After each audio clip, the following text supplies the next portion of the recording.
Hello and welcome to another episode of On the Waterfront, sponsored by Waterfront Logistics.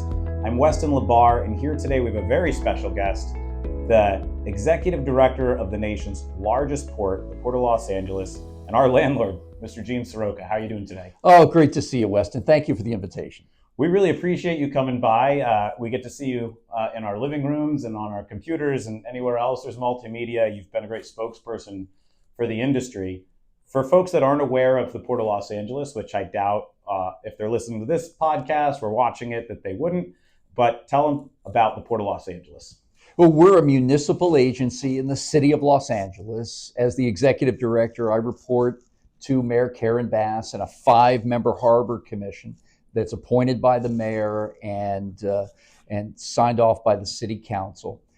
The port itself is the largest container port in the United States and, by extension, the Western Hemisphere now for 25 consecutive years. It's 43 miles of waterway, 7,500 acres of property, 270 berths, and it's just an engineering marvel that contributes so much to the good of this community, city, state, and nation.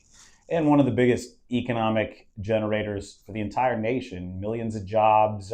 My favorite statistics, you say there's a container that goes through this port in every congressional district in this country, which shows the span of the Port of Los Angeles is so wide-reaching. There's not a person in this country that doesn't benefit from the work that we all do. That's right. We like to say that we feed, house, and clothe Americans. If you're here in Los Angeles, 1 in 15 working Angelenos has a job related to this port. It's 1 in 9 in Southern California, 5-county area, which makes up about 1 million of us that go to work every day counting on the port to do its work. And then it's somewhere like 1 in 52 jobs nationwide, about 2.7 million.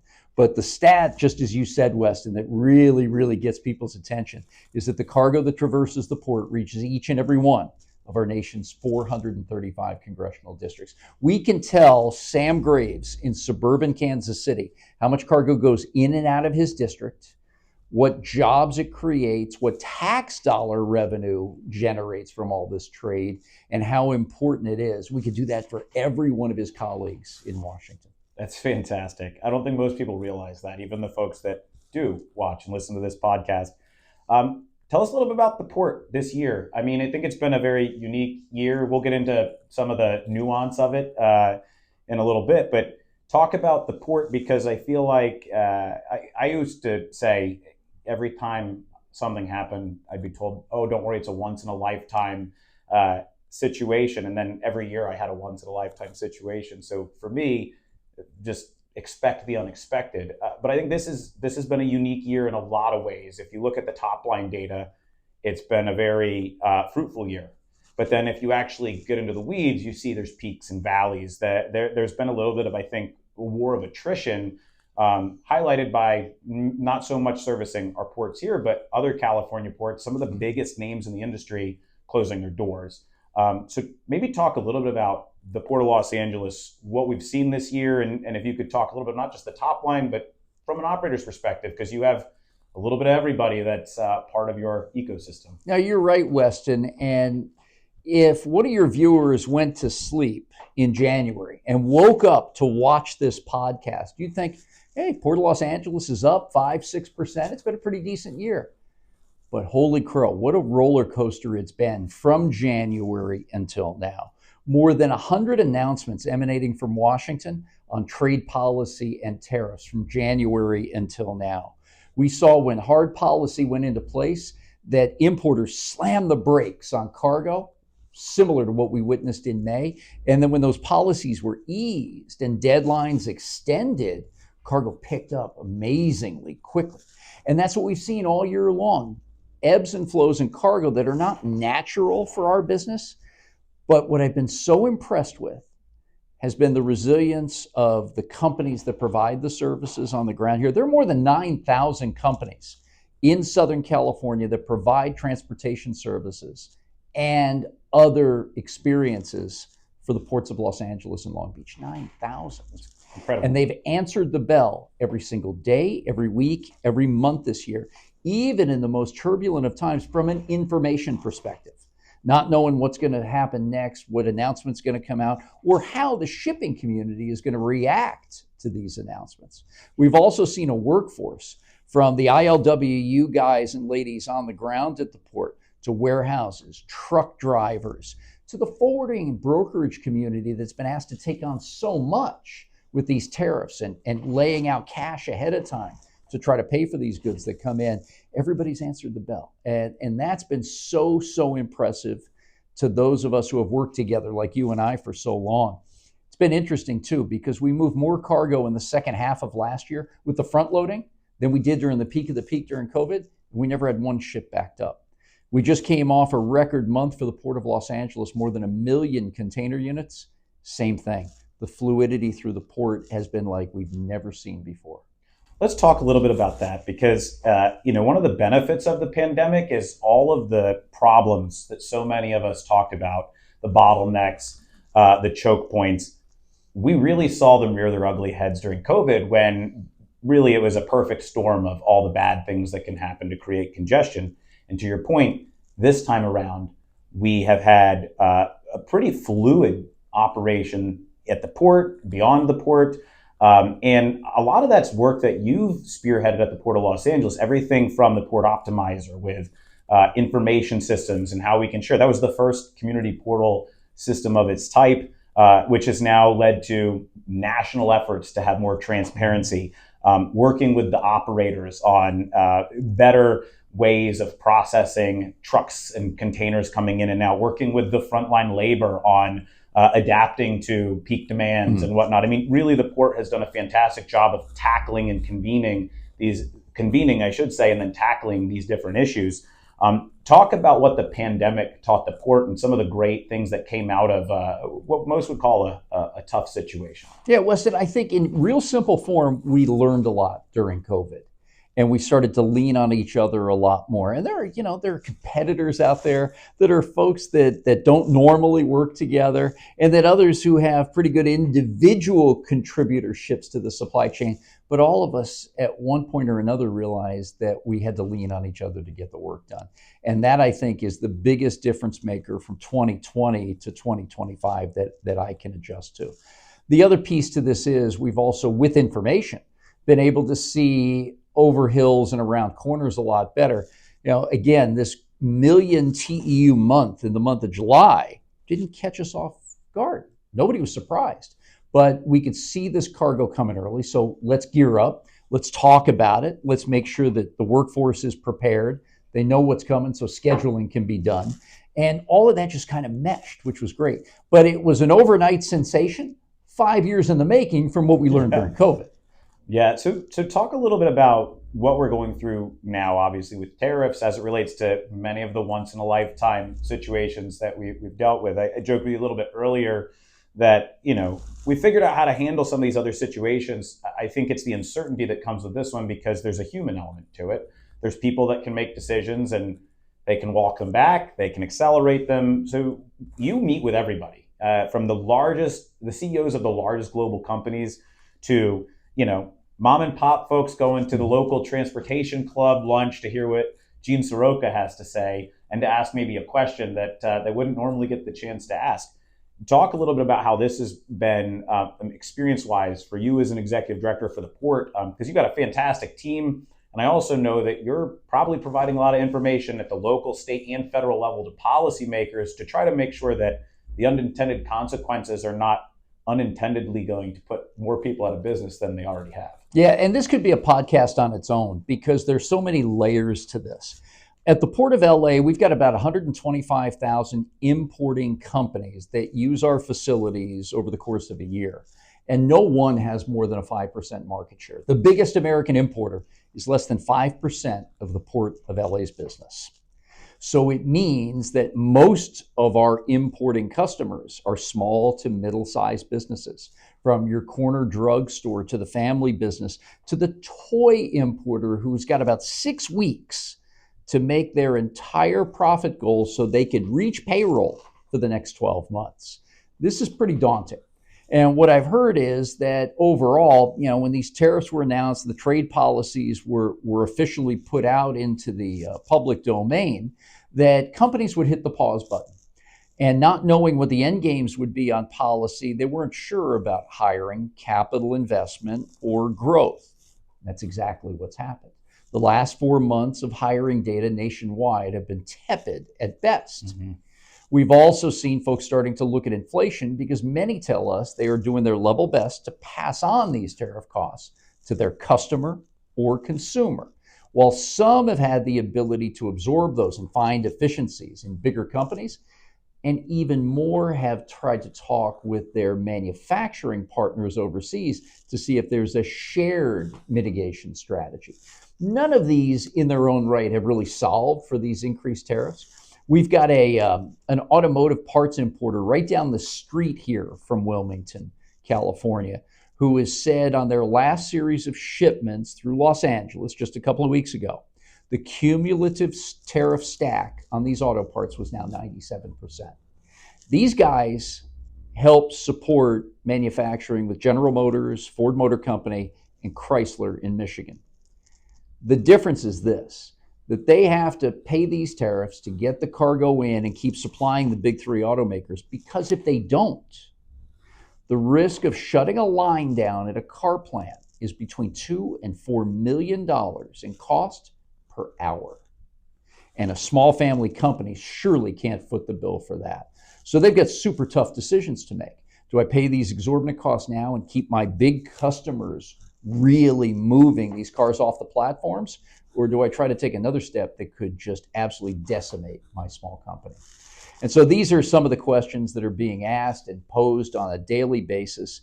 And it's really difficult. So uncertainty in the policy and the statements that continue to come out, the absolute fact that these tariffs are paid by American importers, and in some cases, now we see small companies dipping into their savings to pay for the next round of imports that they have coming in here.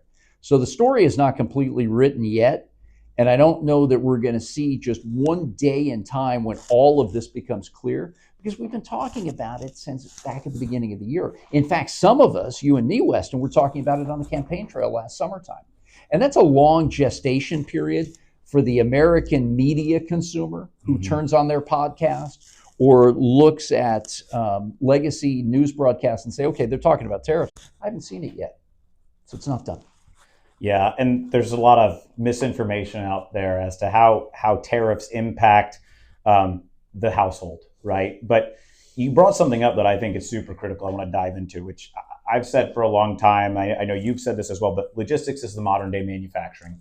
Yeah. You look at what are the intents of the tariffs, and I'm just going to summarize what I think they are, which is let's repatriate manufacturing into the United States. The difference is you're not going to undo something that was started 30 plus years ago, which is, global free trade and how do you create a better and more efficient way to make things.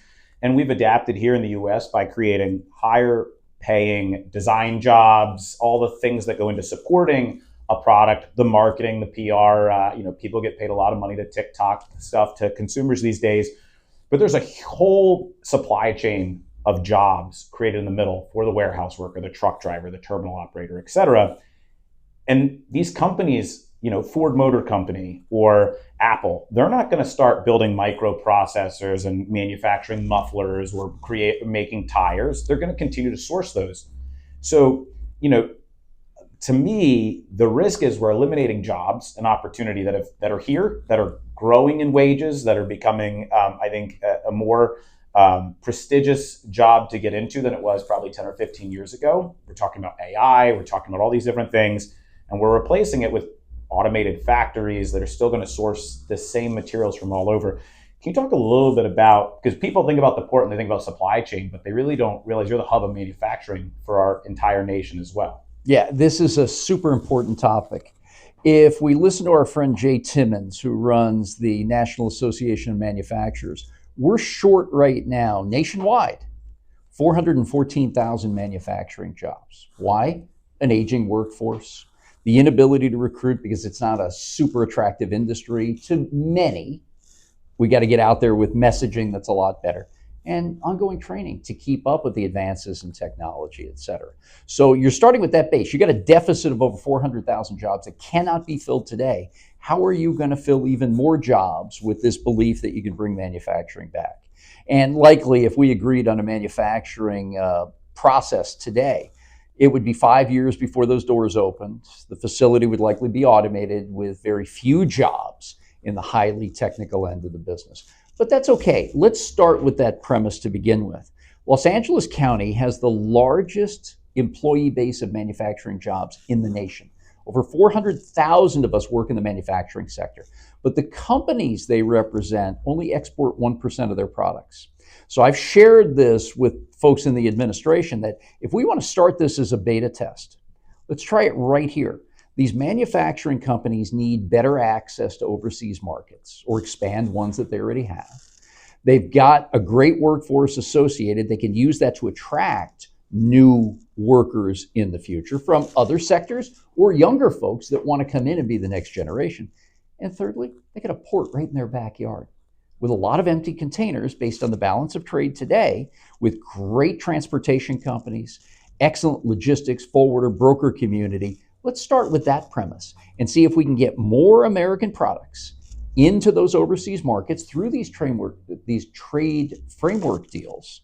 And maybe we have something before the first bricks and mortar manufacturing facility is built off of these new concepts. Yeah, maybe instead of making this clean Southern California air our top export, we start doing some exports of some products we're making here. Because to your point, I don't think people realize the manufacturing hotbed that Southern California is. Everything from clothing to rocket ships, Right. which is pretty insane when you And think it about could be too complex for some.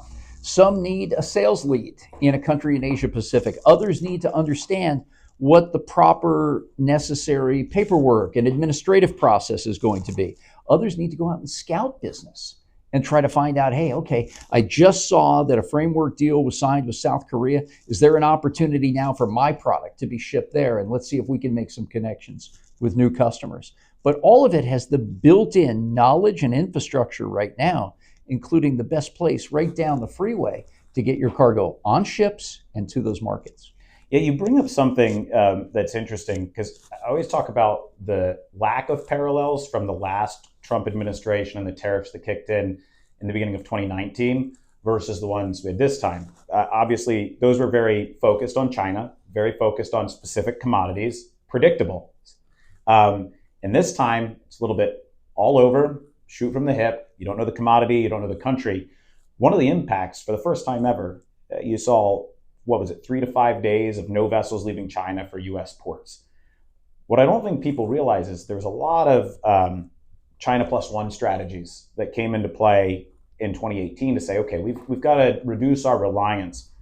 But it's not that you're reducing your reliance on Chinese ports, right? You know this better than everybody. People that don't know, Gene was a rock star for APL for many, many years before he took over the Port of Los Angeles. Those countries you mentioned, Korea, Cambodia, Indonesia, India, any of them, they're for the most part going to China to get loaded onto a larger vessel to come here anyway, right? Can you talk about I think the disconnect and how important that inter-Asia trade is, and then what that means for optionality for both U.S. importers and exporters? Because I think that got missed in this whole conversation about tariffs. Yeah, and let's start with the basics. The U.S. and China are the world's two largest economies. An opportunity to create a framework for rules-based trade that not only protects but grows American jobs and yields greater outcomes for iconic American brands is exactly where we should be. But it's got to be set out with a plan. There's got to be a sector-specific review of how we want to create those jobs and enhance those brands. There's got to be a geographical look at where they got to be, because we've got rail and road connectors. You got to have great airports and seaports. And then thirdly, you've got to be able to attract, recruit, and retain the talent that you want to put into this new age of manufacturing sector. So all of that said, we've got a lot of work to do as a country to evaluate all this possibility. When the first tariffs came into play back in 2018, we saw a microcosm of what we're witnessing today.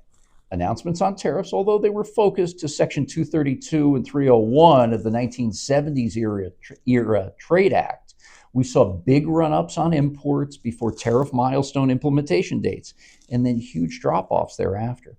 And it's very interesting to go back in the annals of history, because in the fourth quarter of 2019, the Port of Los Angeles saw a 16% drop in its business year over year for that quarter because we had brought in all the brake pads and keyboards that we possibly could. Warehouses were full, and folks got their products before the price hikes through the trade tariffs, which are nothing more than taxes on American imports.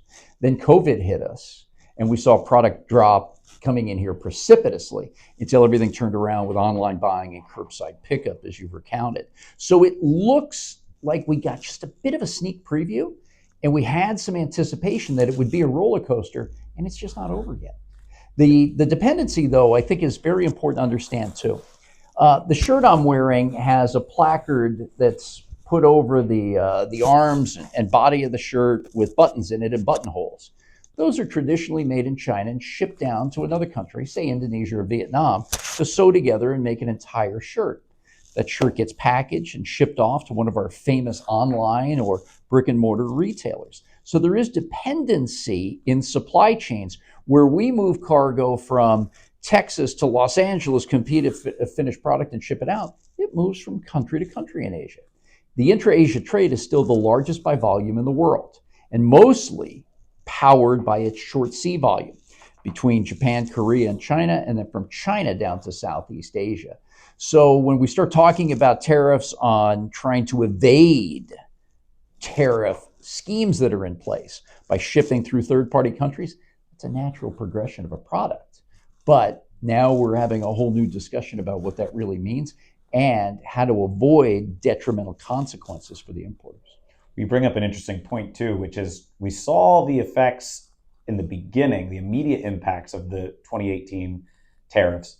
We never really saw the full life cycle of it because COVID, believe it or not, kind of hit a reset button. Yeah. And that's what's going to be interesting to follow. Also, like I said, before it was kind of, you had a wave.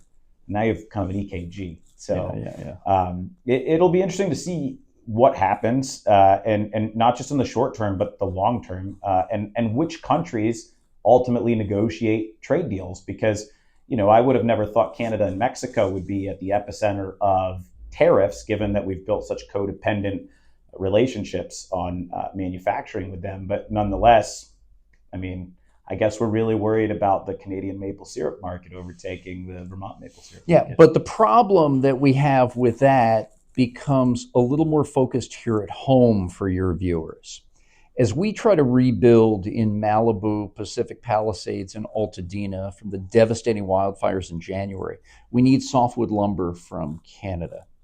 We need copper, steel, and aluminum products. We need appliances that are completed in the maquiladora areas of Mexico.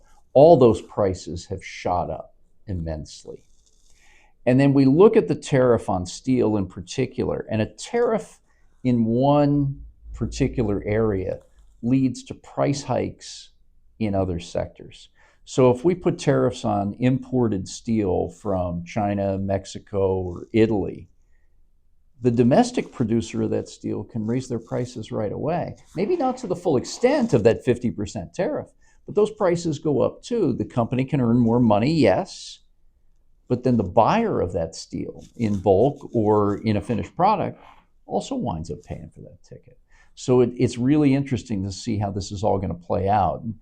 For those of us in the industry who have witnessed times like this, the China Plus One strategy that you alluded to, this goes back 35 years of folks thinking, okay, I got all my eggs in one basket as we began to see the migration of manufacturing and outsourcing to Asia, where at one point Trans-Pacific trade budgets were built on a multiplier of 4 times US GDP. That's how fast that market grew.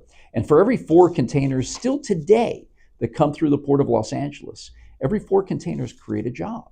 It may not be that furniture manufacturing job in North Carolina that we have woebegone days about, but today it's about the folks who physically move the cargo, who track it, who give us advice, who set up shop to be able to sell it. It's a really big deal. I can remember when I was in China during COVID, during SARS, and folks were saying, we got to have a China Plus One policy now. And there was a little bit of migration. And even just after that, there was even more and more talk about China Plus One. Well, it would take 10 Vietnams manufacturing capacity just to make up Guangdong province's capacity in South China.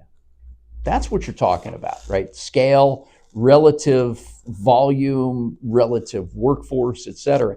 It's not so easy just to say, look, it seems to be tough over here. I'm going to go to country B.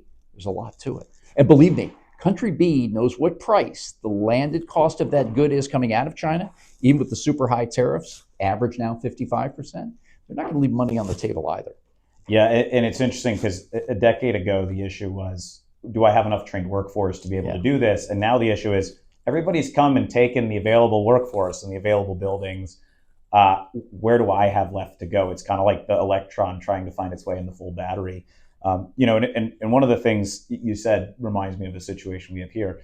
We have 85 pristine acres and 600,000 square feet of cross-docking, right? And a lot of it is with building materials. It's coils of aluminum and steel. It's different types of lumber and piping products, copper, everything you could imagine.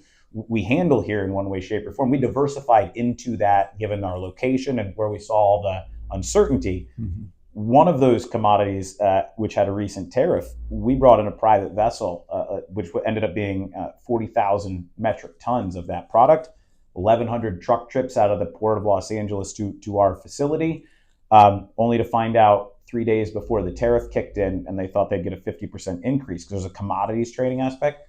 That specific product was exempt from the tariff, not the material, but the way that the material was being shipped.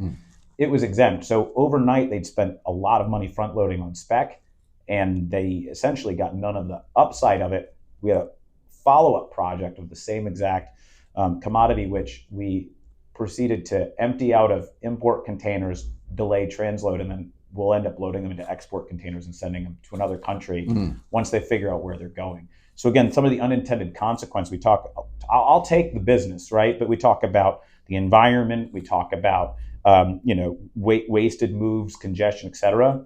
If you don't have clarity as to what is going to have a tariff, when it will kick in, you're going to have a lot of things going back and forth, traversing all over the world until we actually figure out what we're going to be doing with it. That's correct. So another anecdotal story you can tell folks is we're shipping, metal products back and forth to Asia because we don't know who actually is going to get the better deal on the secondary market.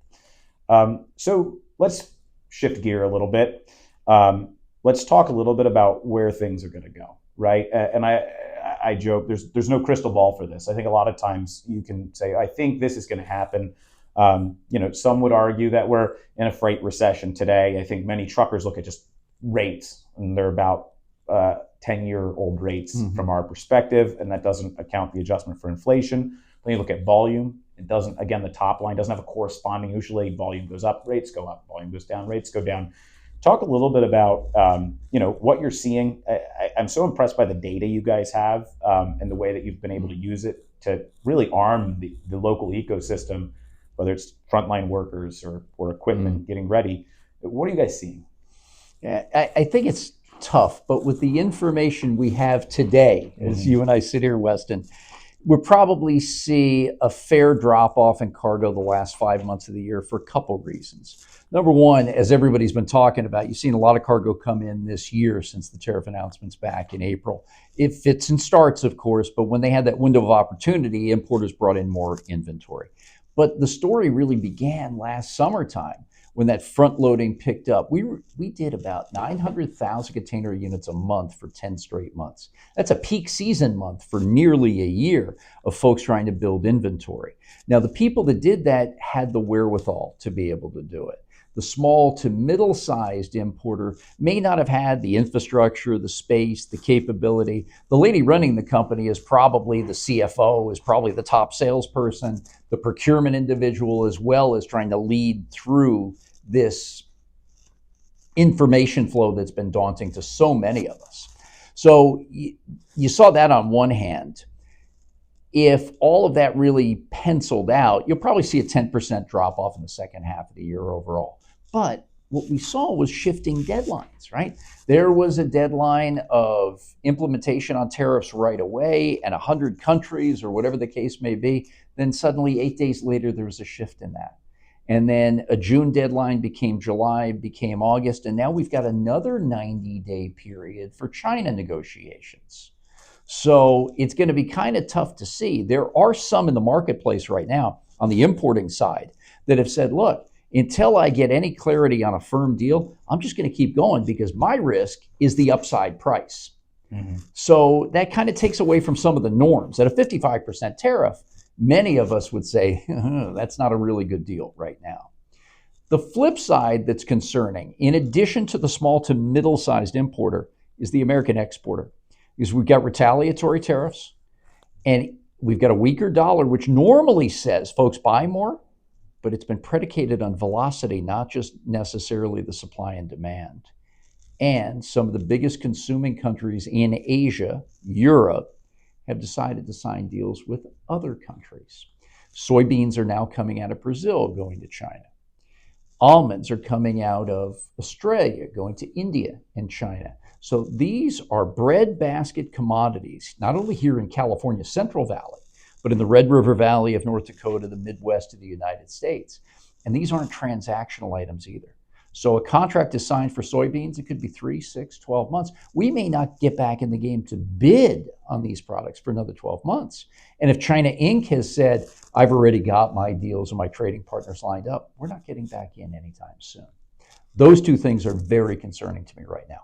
Yeah, and you brought up a lot of commodities that have shelf lives. It's not that you can just say, oh, well, these are sleds for the winter and we'll put them in our warehouse, or grills for the summer. You're talking about agricultural commodities that they're going to expire. They have a shelf life, and if you don't have a market to sell them in, you're going to have a whole different issue with some sort of upcoming farm bill, I'm sure, trying to bail out farmers that have no market for their products. A lot of media coverage on that just over the weekend, right?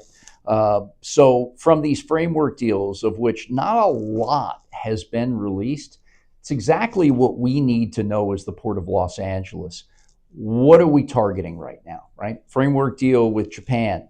Lots been made of 15% on autos coming in. Autos from Japan have really struggled over the past couple of years.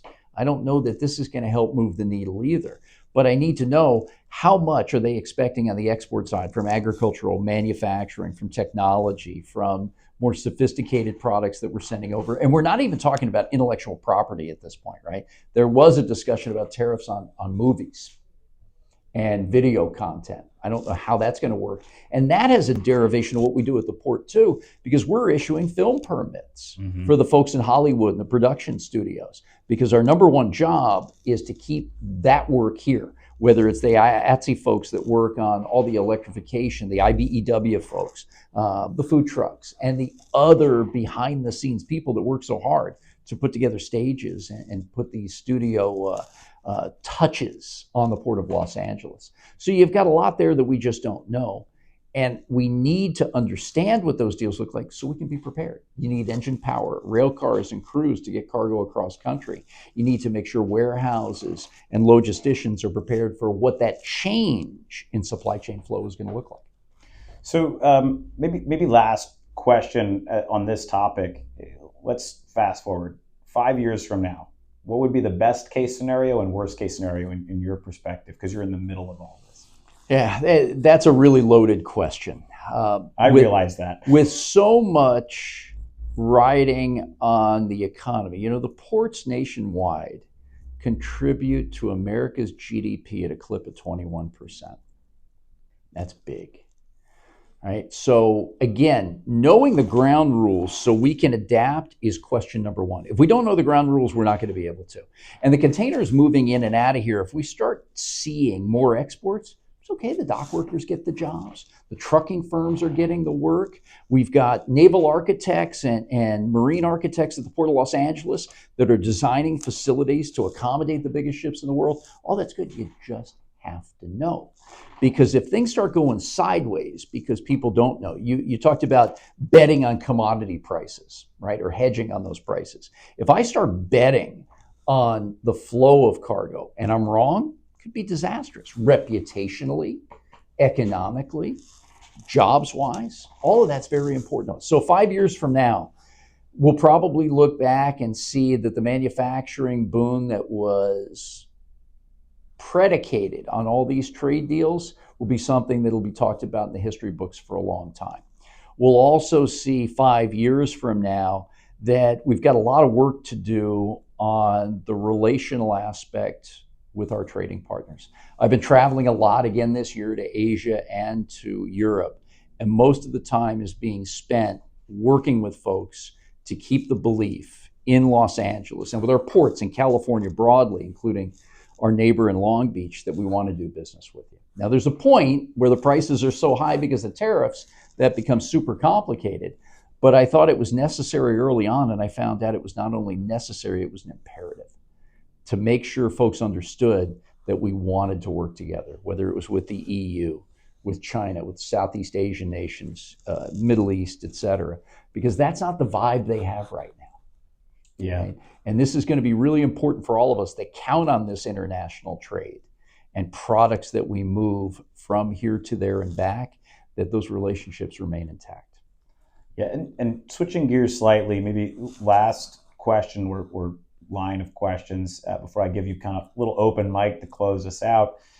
There's no sugarcoating the fact that for 4 years, the state of California had a very collegial relationship with the White House, and now it's a maybe the most adverse relationship. And I'm not going to go into the relationship itself, but what we have seen is certain California-driven policies, specifically around labor and the environment, which a lot of folks in the industry have geared towards, have been either undone or are in the process of being undone.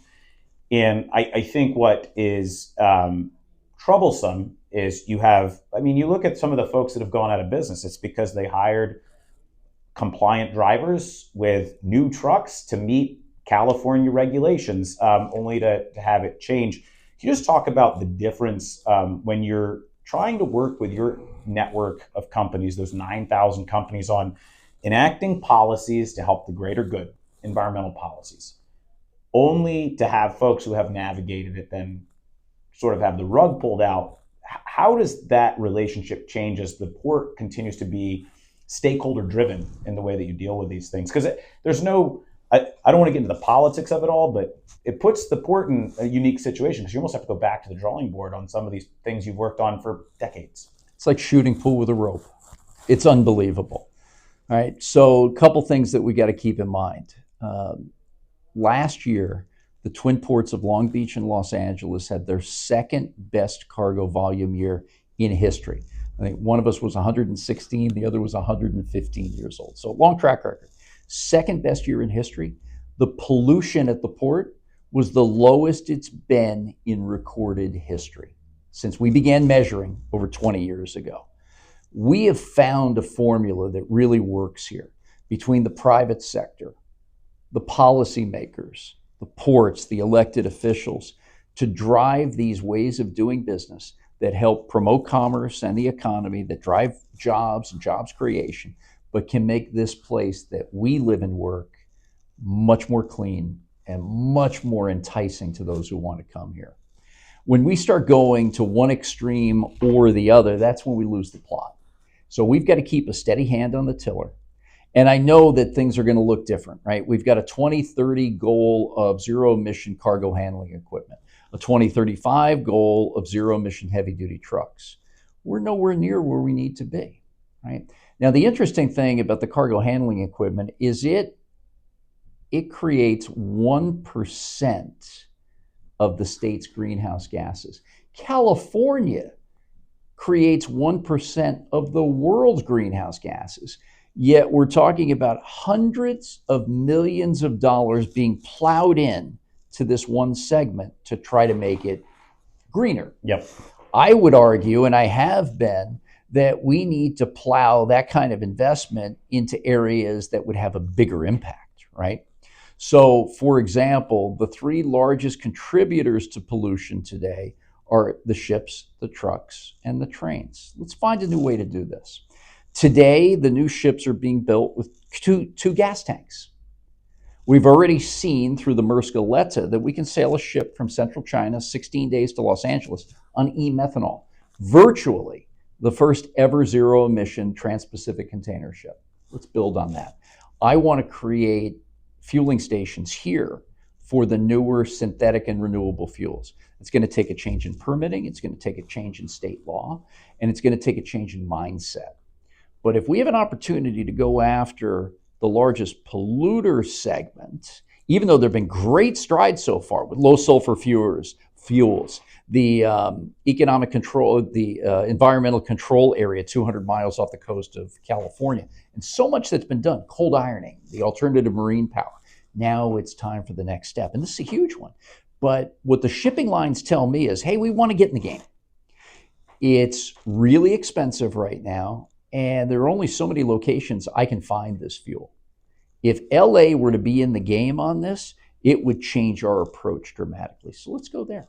Secondly, on the trucks, it's been a chicken and egg, as you know better than almost anybody around, Weston, that, okay, you want to buy a truck, it's super expensive, it gets complicated with insurance and all that other kind of important work that a company has to look at. But then where do you fuel up or where do you charge up? And until charging gets to the point where you can do it much faster, it doesn't do you any good to set a rig overnight just charging when you can't slip seat it like you could a diesel variety. And the changes in the laws created, on one hand, a buying spree on diesel products before a deadline, and then changes now where there's no more mandate on the zero emissions truck. But let's keep going. Let's keep trying to find ways. The port's going to keep putting up money for investment. And we're also working with the regulators at the state and regional level to have a really thoughtful map of how we want to institute a charging infrastructure plan in the Southern California region. And knowing full well some are going to be left out, right? Like a lot of the trucks go to Vegas, a lot go to Phoenix. I can't control that just yet. But also we have, through electronic logbooks, know exactly where a trucker stops for coffee. We know where they get their tires changed, where they fuel up. Let's make sure they have the ability to charge up or fuel with hydrogen at the same time. Now, this is a work in progress. It's not going to be the flip of a switch just to say you can charge up anywhere you want, just like you do with diesel today. The third piece is going to be on the locomotive side. You've only got 2 locomotive manufacturers in the nation today. Let's bring them closer to home. Let's work with them on designing the next level. And you know what? Hybrid may be the next level. And it's not meant to be divisive, but it's meant to exact change. And if we can improve by taking pollution out of the air with new products, I think we got something. But if we look at those 3 categories right away, the money, the return on investment, the return on pollution reduction is so much greater than others have thought. And I think the other thing is it makes green when you go green, right? It's the investment in that next step. Right. It creates jobs. It creates new opportunity. It creates wealth. One of the things that's been so just, to me, interesting about the Southern California economy is all of a sudden the aerospace manufacturers are leaving to build planes in other states. So we backfill them with rocket ship and spaceship builders, right? It seems that the California economy, especially when it comes to economic development, is one step ahead, is innovative, and says, okay, what are we trying to accomplish? Let's bring it here. And I think you're right. Why not take that next step? Because all of a sudden, instead of having a situation where people are pushing against cleaner ships, you create a hub here, make it easier for them, and create jobs, create economic opportunity, and so on and so forth. You do that with the trucks, you do that with the trains. And I think that's the part that sometimes people miss out on. It's the blocking and tackling versus the people creating the game plans and trying to scheme up how you win a game. Right. So this has been fantastic. Is there anything else that you just want to make folks aware of? I mean, like I said, we could talk about this literally for days, and you do. You answer a lot of questions. What are some of the things that we maybe didn't cover today that people should get caught up to speed on if they really want to take this stuff seriously? I think number one is to express a level of appreciation for the people we work with every day. And again, we've named just about all the stakeholders, right? From elected officials to policymakers to businesses, big, medium, and small, the import-exporters who give us all this work to do every day, and the people in our communities that we count on, faith leaders, business leaders, neighborhood councils on the Los Angeles side of the ledger. You know, everybody has a common goal, and that's to make this place a better one to live and work. It doesn't have to be divisive. We'll have, on occasion, a difference of opinion or a different way to get the ball down the field, and that's okay too. I don't mind debate, but we sure are appreciative of all the people that really pull together every day.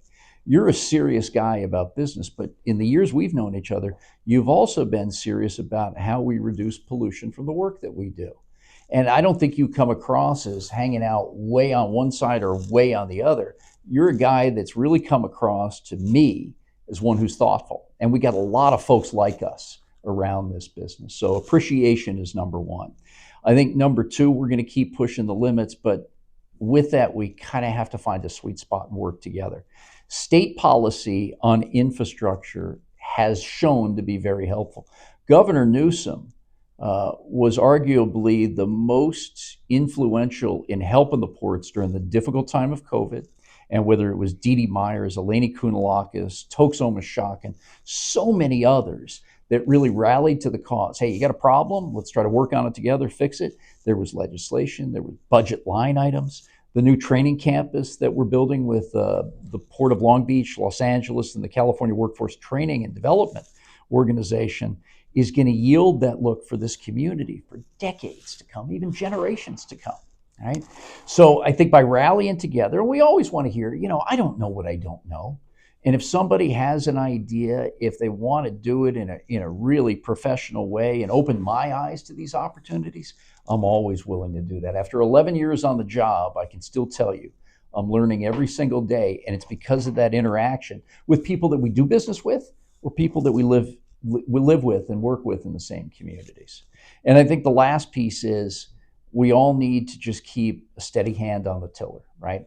These are uncertain times for varying reasons that tend to be a little bit different than those reasons we saw in the past.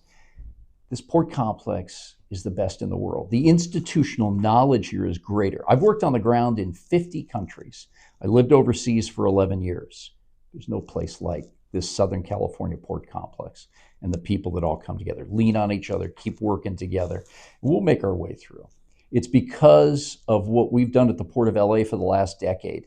We've had a very strong financial policy. No matter what we see of these blips, these ups and downs, we're going to invest through cycle. We're going to keep the construction workers on the job, and just maybe we'll accelerate projects that when we do land here on policies that allow our industry to see a little bit beyond the month at a time, we're going to be ready to move more cargo than ever. But it's going to be because of all those reasons I just mentioned, and people just working together. Yeah, I would just say you've been here for over a decade now. Most people do not make it that long in a position like this, but it's warranted, right? The port's in a better position than it was when you inherited it. I can say that very confidently as an operator now, going in and out. We're not talking about, for the first time, we're not talking about the same things we were talking about 5 years ago, right? And that's a lot, because the first TPM I went to, we were talking about the same things 10 years later. We're starting to actually move the needle. And I think that's huge. And I still look at our industries. The port operates well. It's the last place a guy can start or a gal can start as a warehouse worker or a truck driver and end up owning their own company and becoming an executive.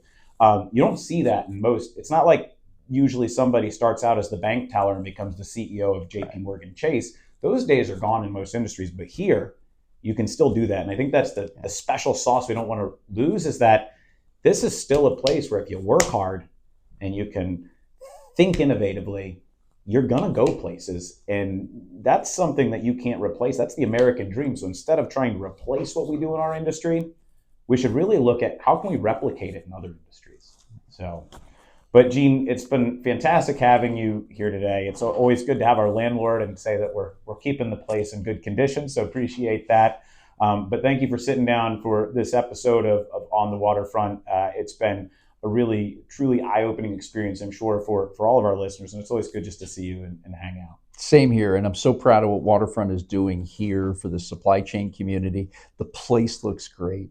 These are World War II era warehouses that you've really updated. And based on the traffic Philip and I saw as we were driving up outside, keep doing it, man. You guys are doing a great job. Yeah, they don't all have to become breweries. With that, I'm Weston LaBar with Gene Seroka. This has been another episode of On the Waterfront, sponsored by Waterfront Logistics. We move it like we own it. Until next time.